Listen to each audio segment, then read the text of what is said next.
Welcome to this very special edition of The Author's Voice with KAJ, a show where we explore the stories behind the stories. Here we dive into the worlds created by authors, discover their inspirations, and ensure that you walk away enriched and inspired.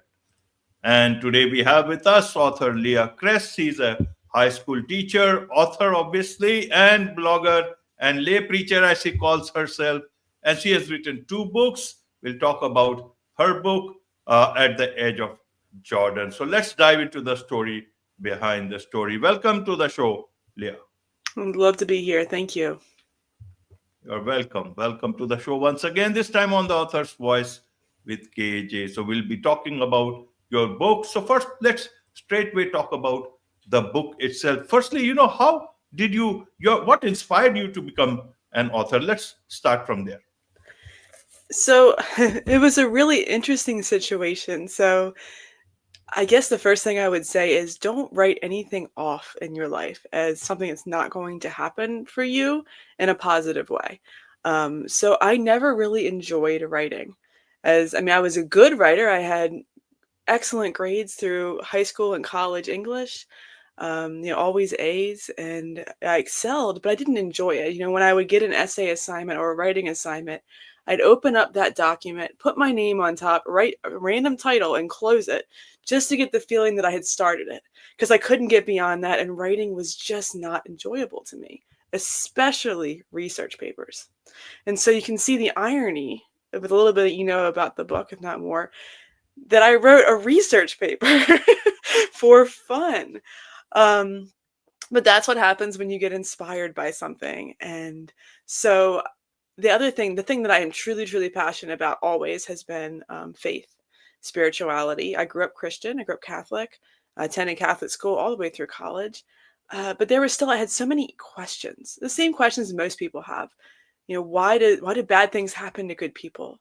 We see all these things falling apart in the world, and why is all this happening? And I was deeply troubled by these things, and I really struggled to believe in a God who could allow that sort of thing. And then even though I felt like intuitively there was a God, it felt so abstract, and I really struggled. And so I got to the point where I believed simply because it seemed like a good idea to believe, because per the Christian narrative I was given, if I believed and there was a God, it was good. I was going to heaven. If there was a God and I didn't believe, well, then that was not good, and I was not up for that. So I figured it was safe to believe, and I go forward that way. And that all changed. And I believe this was, however you want to define that, God, Holy Spirit, higher power, source, something brought to me a book review. Just like you bring to people these book reviews, I was brought this book review. I was in the Washington Post. And I never read the Washington Post, but that morning I happened to pick up my husband's copy, opened to the book review, which I'd never read before, and saw a review of a book, God in the Afterlife. And it was a book about near-death experiences. And as I was reading it, I just thought, I have to get this book. And again, I did not buy books, but I bought this book, and I read it in the course of a day and a half, was recommending it to everyone I knew. After I read that book, it made sense. Everything just made sense, and I needed to know more. So I read 500 near-death experiences over the course of a couple years, and I came away with this sense of, that finally I had a reason to not believe just because I thought it was the right thing to do and safe thing to do, but because I really truly believed, and it made all the difference in my life, because now life had purpose and meaning in a way that it hadn't before. And I had hope and peace, and just a sense of assurance that things made sense, as things should make sense. God is not a God of confusion. And so I started writing, and at that time my kids were little, and my husband watched sports, and I could kind of watch sports. I realized if I read next to him instead of, I would, if he were to say something to me, I'd be so caught up in what I was reading that I would ignore him or give him a half answer. And this wasn't a good way to have that relationship. So, but if I wrote, for some reason, I could easily break from it and talk. And so I wrote this entire book. I handwrote it in 15 minutes a day over the course of a couple years. And then, of course, I I did eventually type it and revise, and it is what you see here. So it was a really bizarre experience, way to write, but it came from a combination of being deeply, deeply affected by near-death experiences and the stories behind them, wanting to share that in a way that was creative. And then, once I got that handwritten, I was like, wow, this is actually really good. I need to actually publish this. This needs to happen. And so I did. Absolutely, absolutely, Leah. So let's talk about the book here. Here we have got it. At the edge of the Jordan. What does this title mean? What waits for us after this life and why it matters? Is it about the death, near death experiences, and much more beyond that? Help us understand. Yeah, so in the Christian and Jewish framework, the Jordan River, if you cross the Jordan, that's like a metaphor for passing on to the other side. And so if you are at the edge of the Jordan River, you are looking across, seeing the other side, but still coming back. Because near-death experience is exactly that. You see the other side, but then you come back. Whether you are sent back or you choose to come back, you come back to your body and you live to tell the tale. And so, I kind of compare it's akin to someone going to another country and coming back and telling you about it, right? And so our experience of the other side is hearsay. We've never been to that country, but we can hear people talk about that experience of travel. They haven't lived there, but they've traveled there, they've been there, and they can give you a sense of what that country is like. So, and then what waits for us after this life and why it matters. A lot of this, although it's a narrative nonfiction, meaning I wrote it as fiction, as a fictional story, like as if you had the ultimate near-death experience, the greatest of all time, what would it contain? And then I had a character I created, Ashlyn, and then we have the front story about what her life was like before the experience. We have her going through the experience and then assimilating what she learned in the last couple of chapters and how it affected her life. And so that there's that fictional story, but all throughout there's pages and pages of footnotes at the end referencing every source where I pulled it from. So it's not interrupting your reading. You're just engrossed in the story. But if you're like, wait a second, where did she pull that from? That just seems random. You can go and you can search and find the original source of where I got all that information from and read them the firsthand accounts yourself. Absolutely, absolutely, Leah. So this is not an easy subject to write on, such a subject where many people have written, different sort of people have written, either from a scientific point of view, either from a religious point of view, spiritual point of view, or from many other point of view. And because death is something which is, which everyone understands it in their own manner in different aspects of life, wherever they are. How did you manage to, make sure that you are, navigating this difficult path rightly? What was the guiding force that was, guiding you to make sure that you are moving towards what you want, but at the same time you don't want to unnecessarily create a controversy or ruffle feathers? Well, I will push back on the ruffling feathers and controversy part. So there's a reason why I self-published this book. I thought about traditional publishing, and then I heard that with traditional publishing, there's a lot of times the publisher will say, well, I want you to adapt this, change this, alter this so that we can fit the market. And with this, my guiding force was integrity to what the data showed. It's very rough saying data because these are, anecdotal evidence. But if you take 500, that's a decent sample size. And I pulled not just from Western, I pulled from as many Eastern accounts as I could as well. People who were not necessarily Christian in background, but who, had were Islamic or were Hindu. So I could see like the whole scope, what happened, what people's experiences were. And what guided me was the majority. So what did the majority say about whatever the subject was, regardless of whether it fit within the Christian framework or not, which makes me, even to be on this show, I get nervous about that because the evidence is strongly, strongly pro-reincarnation. I mean, we're talking more than 70%, probably more than 80 or 90% actually. Anything that references whether reincarnation is real or not favors reincarnation. And this was a shock to me going through these experiences because of how I grew up. But I'm not going to go against the evidence. That has no integrity for me. And so I make it very clear in the book when I do my footnotes that this is how everything works, how everything makes sense within these experiences is what the evidence shows. But then I also provide a counterexample because there was one that I found that said that reincarnation was not. And so I gave that to people who were on the other side of that point of view, could see that and read it and decide for themselves. But that was my guide throughout was doing. And there were a couple places where I really got carried away with, okay, there's like 3 or 4 accounts that show this aspect, and this is so cool to me that I wanted to show it. But then I make it very clear in the footnotes, there's only 3 or 4 that show it. Here they are. Go check it out for yourself. I found this very fascinating. I found that it adds a lot to the experience. But with that said, here they are. And so that's what guided me. So if you were interested in not just the fun ride of inspiration, but if you're interested in, okay, where is this coming from? Use the footnotes heavily, the endnotes, I should say. Look at it for yourself. Read the firsthand accounts, and just get the sense. Because I think if you read it fully and really allow yourself to be immersed in this, it really can change your life. Because instead of going on hope, going on what people have told me about what I'm supposed to believe, you're looking at, again, what people have experienced. And what that is love. It's without a doubt, God is better than anything you have ever imagined. It's love. And there's a reason for what you're experiencing. No experience is wasted in this life. Everything eventually has a purpose, has a meaning. And so when you live your life, you can live it with that hope and sense of what I'm doing has value. Even if it seems rough right now, it's going to work out. In the end, this is going to make sense, even if I don't understand it. And so I think that it just gives so much hope.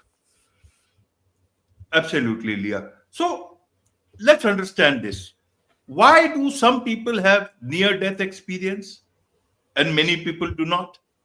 Why is it that they have that experience, they come back?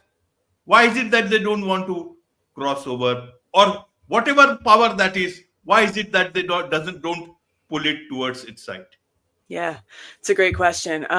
So I can't say, why some people have them and some don't, because some, go under their heart stops and then they don't experience anything, and other people do. And so I can't answer that one.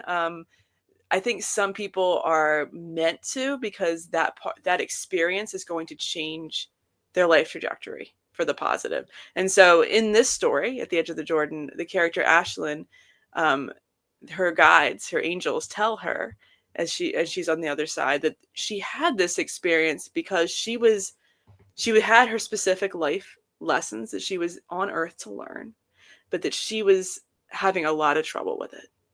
And she was getting off course. And they tried to reach her in other ways, indirectly, the nudges. And we've all felt these nudges, those things that, oh, maybe someone's trying to, there's a little guidance here or there. And she wasn't picking up on that. So they brought her across to give her that to get her back on course. And so that could be one of the reasons. Another reason is because we need a lot of hope right now. We are in a place as humanity that we are in a place of evolution, of great evolution spiritually. And right now is a lot more of these happening because we need those voices to show us, yes, this is real. Yes, those voices you think are in your head that think you call your conscience, a lot of times that is your higher guidance helping you, directing you. And so I think that that is a lot of it. And then the other piece you said was, why do some come back? Some don't, and then we just don't hear those stories. But those that come back, there's two ways this can happen. And this is very interesting. And I'm not sure why. I have some suspicions, but it's just hearsay. It's not, I don't know for sure. One is that they cross over and they're just told directly, you're going back. They don't have a choice, and they're just back in their bodies. Why is that? Because they're not finished. Whatever they came here to do, came here to learn, came here to grow, they weren't finished that. The other one is that they are given a choice. Some souls are given a choice on their side. They said, okay, do you want to come back or do you not want to come back? And almost universally, the draw is, I don't want to go back. And in this story, Ashlyn does not want to come back. She fights hard, and her guides, and I have Jesus in the story because of my Christian background, talk to her. And Jesus does show up in many near-death experiences, in case you're curious. There are also other spiritual figures who do show up, but the majority that are out there are Western, probably because I'm an English speaker. That's where I could find mostly. But Jesus and her guides tell her, if you don't go back, here's what's going to happen. If you do go back, this is what the benefit is. And we are asking you to go back because of X, Y, and Z, because of your future children, because of your husband, because of what you can share. Even though you don't want to leave this place because it's so good, you don't want to go.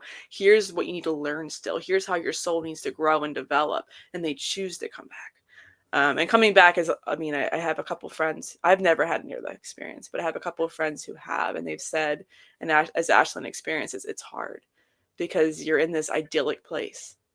And then you have to come back into your body with all that's uncomfortable here.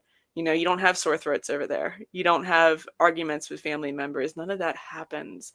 And now you're back in this place and you have to work through it. And even though that's how our souls grow, that's how they develop. And it's so good for us. Just like, if you think about an athlete, right?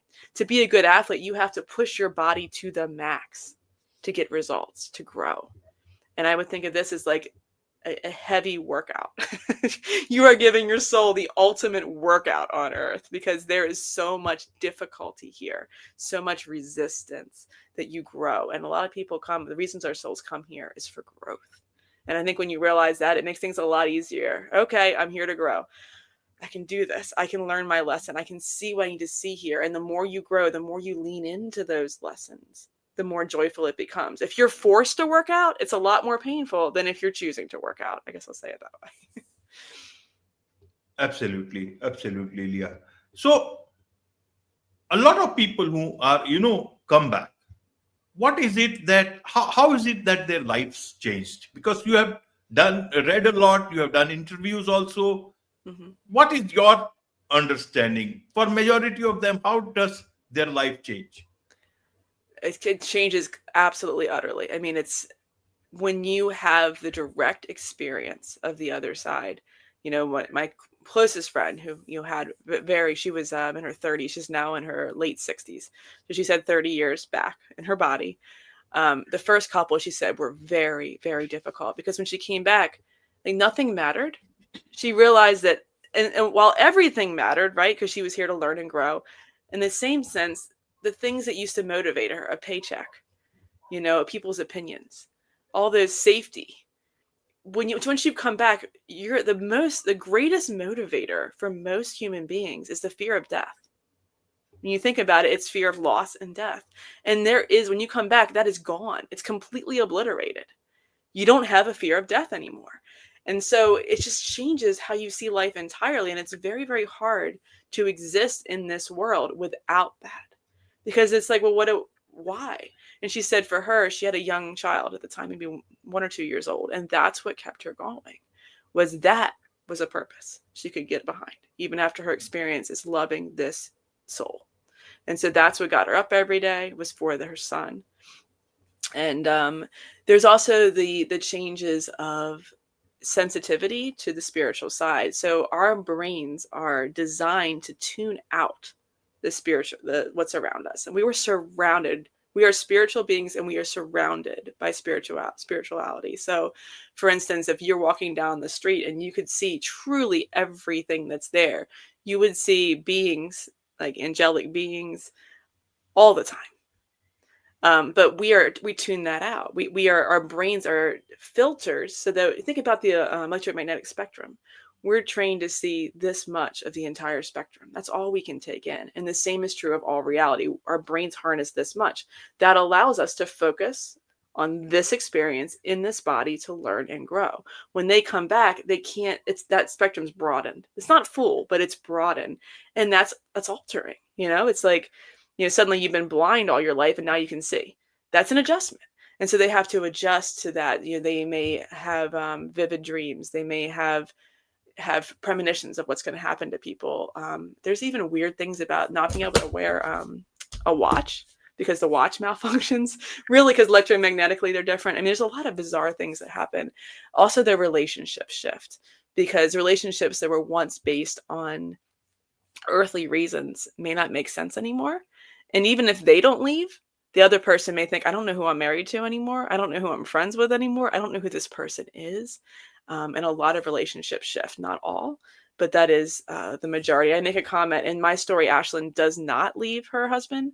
They stay, they work it through, even though it's difficult, and they come to a beautiful place where they evolve together, because that can happen. But I make a note in the footnotes that like 70% of marriages end up falling apart, not because of a lack of love from the person coming back, but because of a lack of, I don't know who you are anymore. You're so different. And so my friend who had a near-death experience, she said, I wouldn't wish it on anyone. So as much as, it's beautiful and good, and you see all this on the other, it's also so hard to integrate back in. So the best thing, if you're listening to this, is whether it's my book or it's other sources, God in the Afterlife is a wonderful book. Read the firsthand experiences, get the truth for yourself, awaken yourself to what is true, to give you that hope and that peace and that certainty of what is real, without having to be jolted and then brought back, because that's a little tougher. Absolutely, Leah. So God has a lot of reasons behind, sending people back. Some people say that He has, set some higher thing to accomplish for some individuals. Yes. And we also talked about that they have to learn and grow on this earth a bit more. How have people talked about mostly about themselves, about their need to grow and learn, or is it about the higher purpose? What is your understanding of this? Is it the higher purpose or the larger purpose for the good of humanity? Is that the predominant reason, or is it about that these people need to learn a bit more because their learning was incomplete? What is your sense? How should we understand that, Leah? Well, that's a great question. So on the highest level, we are all connected. And so what benefits one benefits all. So if it is for the individual soul growth, well, that really is for the universal growth. But you're right. I agree with what you said as well, that the primary reason is for universal growth. And so a lot are sent back and told, write about this, tell people about this, get this out there.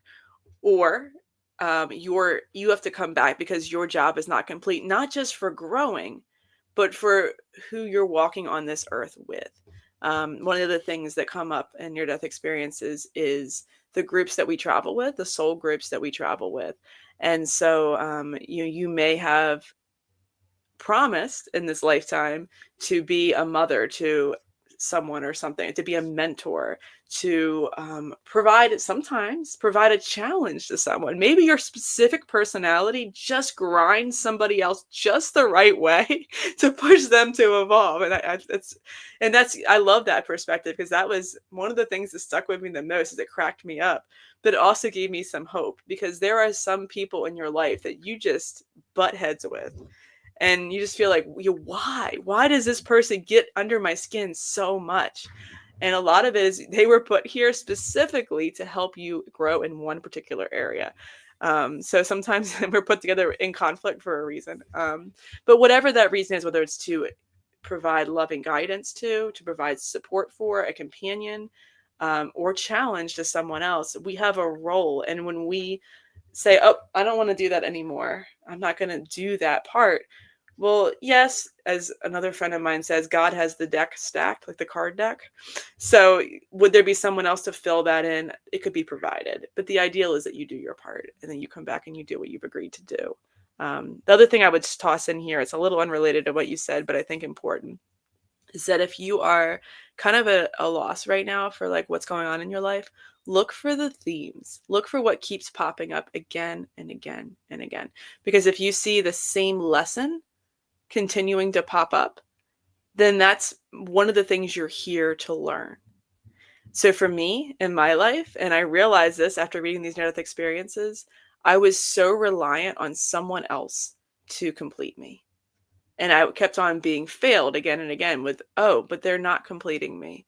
and I just got empty again. And I get through the same cycle over a course of 10 years. And when I read this, I was able to, for the first time, learn my lesson, to realize, okay, here's my lesson.